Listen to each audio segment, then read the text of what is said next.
thank you so much for putting up with all that stuff. The technology is certainly a growing experience.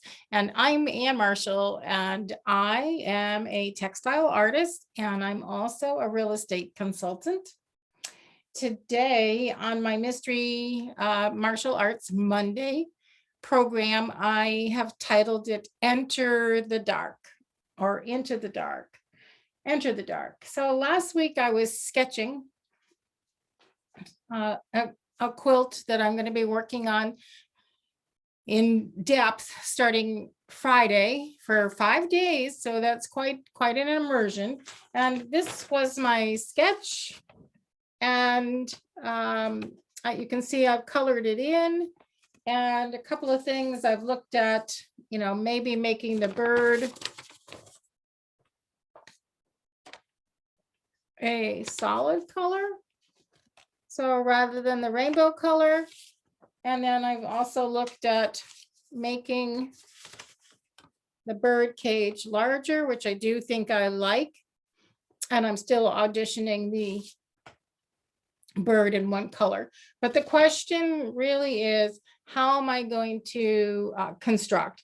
And right now I'm focusing on the forest. And I do want the forest to be darker than it is here. So let me share my camera and actually see if I can do a video. So I'm going to remove my pin and see if I can make this work. And for some reason, I haven't figured out how to be able to share from the new MacBook Pro that I have. All right, so it looks like that's going to pull up. So I'm going to start that, but I'm not going to have the audio that goes with it. So here's what I did was I've got the white cotton fabric underneath, and I'm laying down paint that will be somewhat the color value of the forest. And I'm using that as a base. So I'm using foam brush here to apply water so that the paint will attach easier and not as thick. So I worked with that foam brush a little bit, and I quickly got, I'll say, frustrated with it. So then I pull out the little sprinkler there, the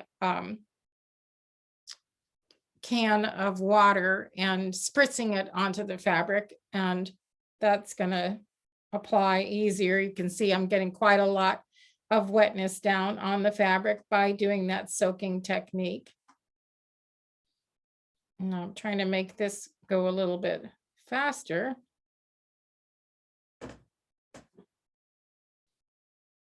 And of course, nothing is as fast as I want it to go. So then I'm mixing up my paint. I've actually used some very old paint, and it doesn't matter to me too much. I did try cutting it with an extender, a GAC 100, and that didn't work out too well. And in the end, I did end up throwing out a couple of paints.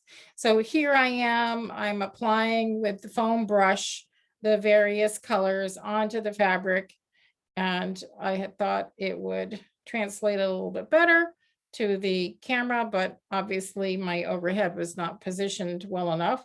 So I'm going to fast forward a little bit so I don't frustrate you entirely.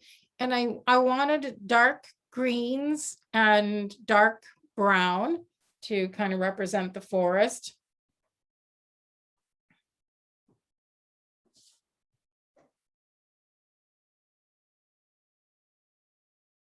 And I also wanted a little, that's right, I ran out of green that I wanted. So then I tried to mix my own. And again, I'm using a paint that's, gosh, I don't even know how old, but old enough where it was not really responding very well. I think I threw that one out too. I'm trying to rush through this so that I don't lose your attention, but you can see there where I mixed it into a green. And that was a good color that I wanted.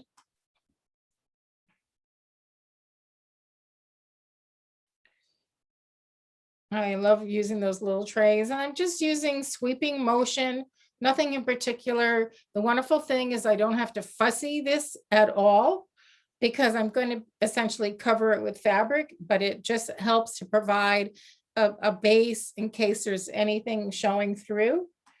It's much easier to do that than to have some gaping little white holes that end up being really eye-catching and conspicuous in places and times where I don't want that to happen.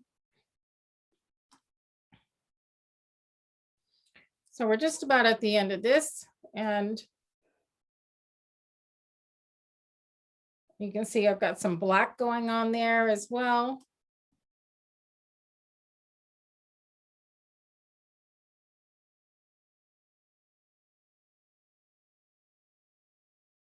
And I'm making it darker. And of course, when the paint dries, it's always lighter than you think, which happened in this case as well. So that gives you a little bit of an idea, but I do want you to notice this tray here, and I'll show you in a moment what I do with that. So I'm going to stop that share and come back to this and see if I can spotlight myself or pin. Okay, so let me think about where I'm at this point. And at this point, I think I'm going to try sharing this camera and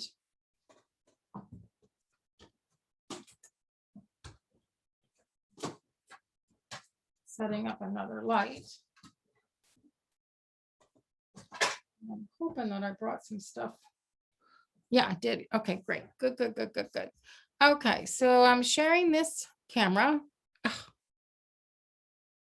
Oh, I had to think about how to do that. Don't have it down pat. All right, so let me move over here. So what I did on with those paint trays, what I end up doing is I clean up my paint trays, and you can see here that I've got a lot of that green and black, and this is on a dryer sheet. And the wonderful thing is that that will tear very nicely, and I'll be able to use that to fill in some of the holes. And you can even see how layering it can make a difference as well, but it tears very easy. Here's a nice one that I've done before, and I love actually having this kind of a wrinkle in it right here. So I've got an extra layer of texture right along there. And then I also use the color catchers. And so I put this in the water that's in the sink. Now this is pretty light, so I'm probably not going to use it for what I'm working on right here. So let me show you what I started with then.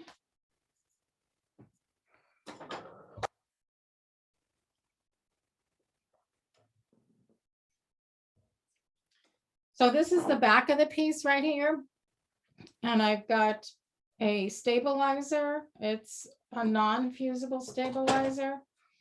Here is my base, my foundation. You can see the painting here. And then here's where I've been attaching the little tiny pieces.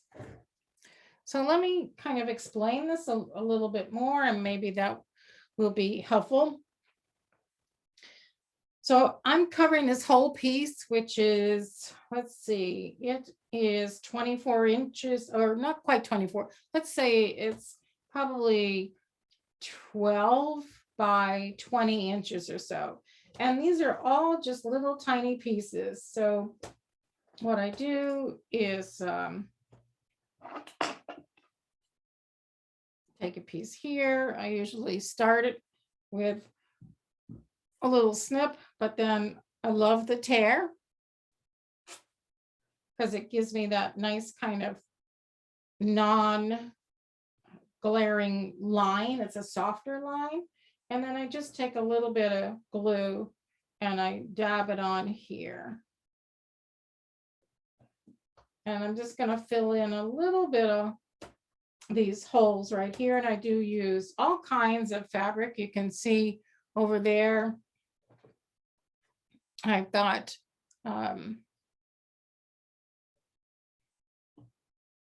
some ribbon, I've got wool, I've got like a paper, and I love the dyed gauze. The hand dyed gauze really covers a lot of mistakes. This is a beautiful rayon kind of a piece. In fact, I'm going to pull out a little swatch of that because I'm going to use that in a minute on the machine. All right, so then I'm coming back over to the piece itself. And I'm just filling in a little bit of these holes. If you hear a crash, it's simply my setup, so don't let it disturb you. But I love this because it has a certain amount of transparency. And so you can see that all I do is come on in and fill in the holes. Here's a little bit of paper. I'm just going to tear this paper. Love those torn edges. In fact, I'm going to tear a little bit more over here. Oftentimes I'll do rounded pieces rather than a square. But in this one, I wasn't so concerned about that. I will say that I kind of, at this top here, I'm thinking that this is more the long distance view. So more of these pieces are vertically oriented. And you can see, like, I came down here, here's a little ribbon. Here's again some more ribbon, and I'm hoping to get a little texture of trees. Now here, this one is actually a tree fabric, so you can probably see the tree trunk. I inserted just little tiny bits of purple because remember, I'm thinking about making that bird purple. Here's a beautiful velvet, and this is actually cork right here. So, you know, any kind of fabric will do. But then towards the bottom, because it's more the lushness of the ground cover, which would be bushes rather than trees, I'm making them more horizontal oriented and a little bit, I'll say, larger print. So, you know, this is larger. This is actually feathers from a peacock, but it's a bigger print, bigger scale. This is a little bit bigger scale. This is a bigger scale. So you can see that there's a little bit of a thought process behind that. So what I wanted to do at this point was to actually show you a little bit of how I stitch it down. Let me see how that's going to go, getting things out of the way here. This is my sewing debut. And let's see now how much in focus this is and whether how much we can get that. It's funny, like this was perfect a little while ago, but then it changes, right? Not when I need it to change.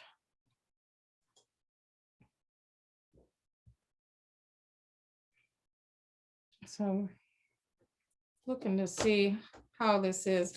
Actually have this on free motion and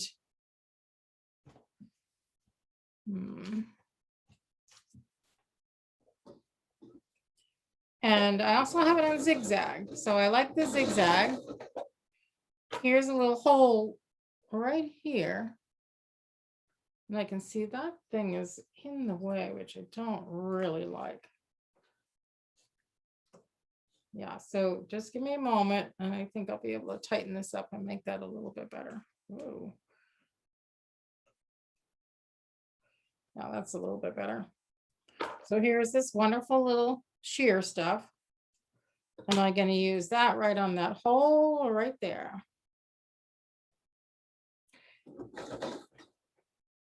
And now I really love this process. It's like I'm constructing fabric and I get so much enjoyment from that. I'm going to use some of this and I want to use the darker spot. So this is going to come over here. Usually these are used.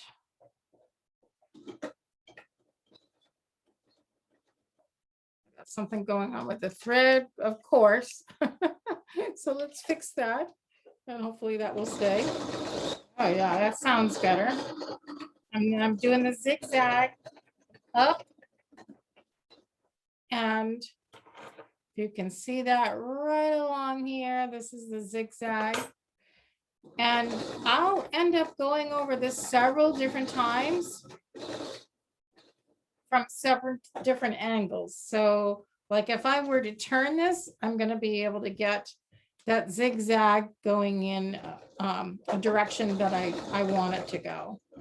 And then you can see all this frayedness here. Now I can cut that off, but honestly, a lot of times I leave it in and it just adds to the foliage and adds to the texture and adds to the interest. And that's why I entitled this and Enter the Dark, because it really is about the unknown, the fear. Maybe the fear is making mistakes, limitation, how we kind of put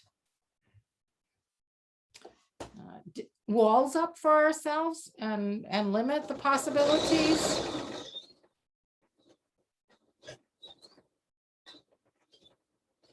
And the wonderful thing about free motion, of course, is that you can sew in any direction. And then I think at some point, I'll end up coming back over here and I will use different threads, different colors, some different values.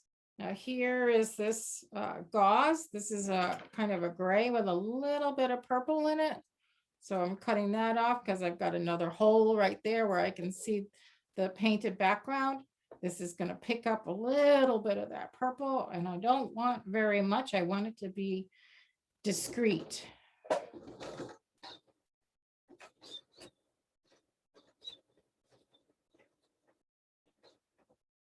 And let's see, I'm looking for what's one of my other ones. What did I do? Of course, stuff falls on the floor. Hold on.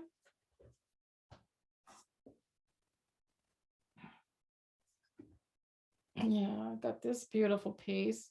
Use a little bit of that blue right over there. Now this does take a lot of thread because you really don't want to have anything that's not tacked down. I'm going to use a little scissors here and then finishing it off with some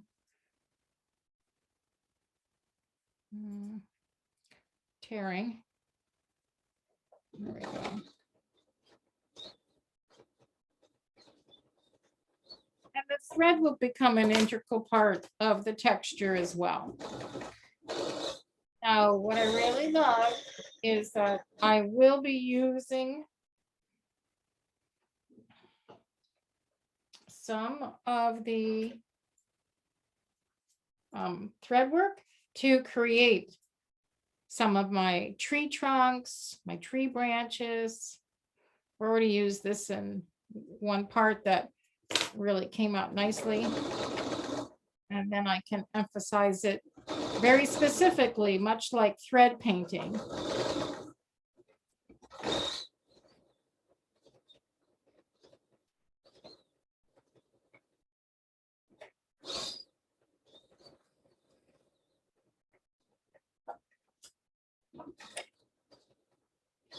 And it's so much fun. I didn't even want to stop. You're probably getting a little bored. And I'm like, just getting started. And then this one I'll kind of make maybe like a tree trunk shape. See how that shows up.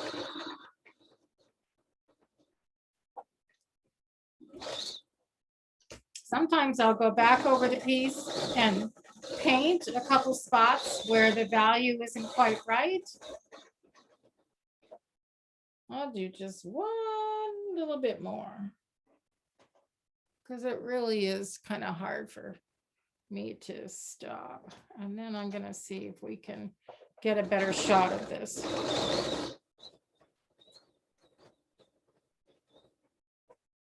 All right, so I'm going to, actually, I think I'm going to cut the threads. Right. All right, so let's see what we have if we take a closer look. We can manage that without having anything fall over. I have kind of an adjustable arm here. So if I hold this up, you can see the richness in the fabrics and the pieces. You can see some of my quilting. You can get a little semblance of tree trunks, like right over here.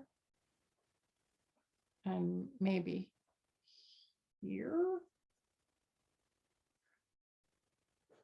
But you see how like all of these edges, like this edge right here, like all of that has to be tacked down. So every piece has to get tacked down. And especially when you get into the threads and materials and fabrics that fray a whole lot, you want to make sure that you get all of it really, really well tacked down. So that's the sense of that. I'll come back to join you face on.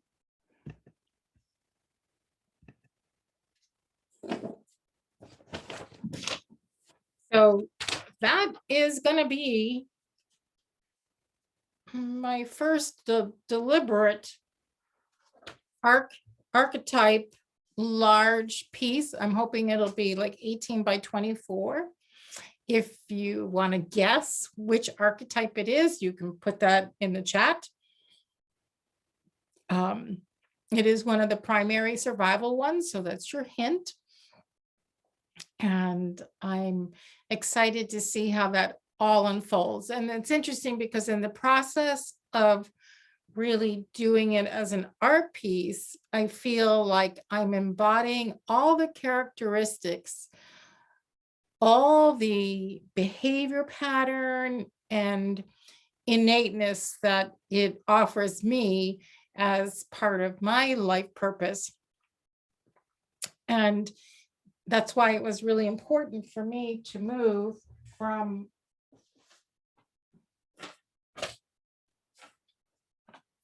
the dark to the light, because that's what I want to embrace, is the light. So I painted the fabric. I stitched tiny pieces. They're usually about a thumbnail size, and then filling in the holes with stuff that is transparent or has some texture to it, or some weave that I can fray and pull apart. Then I can go back and use different colored threads. I could do different kinds of stitching if I did a straight stitch and not do the free form or the stipple stitch. And then next Monday, I want you to tune in, because you're going to see 4 days of headway. 4 days of working on this piece under the tutelage of one of the world's greatest quilters and quilt teachers, Hollis Chatelain. So I'm just very excited to kind of have this archetype blossom in me, where I really claim all aspects of it. And archetypes are universal patterns of behavior. They're all over. There's thousands of them. We recognize and refer to them routinely, whether we know it or not. So I'm excited, and thanks for being along on the journey. And remember, if you or someone you know wants a new space for creativity, then give me a jingle. Feel comfortable introducing me to them.